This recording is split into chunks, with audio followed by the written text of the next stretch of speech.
ભારત પાકિસ્તાન વચ્ચે તણાવ વચ્ચે સુરત પોલીસ એલર્ટ થઈ છે। સાવચેતીના ભાગરૂપે સુરત રેલવે સ્ટેશન પર જીઆરપી, આરપીએફ અને એસઓજી પોલીસ દ્વારા ચેકિંગ હાથ ધરવામાં આવ્યું।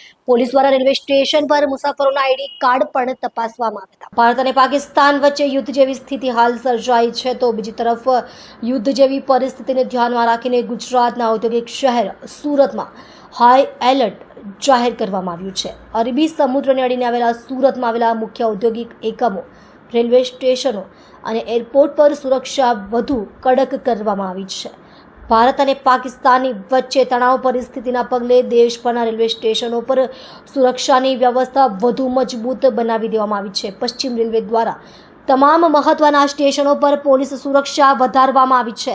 સુરત રેલવે સ્ટેશન પર જીઆરપી, આરપીએફ અને એસઓજીનો કડક બંદોબસ્ત ગોઠવી દેવામાં આવ્યો છે।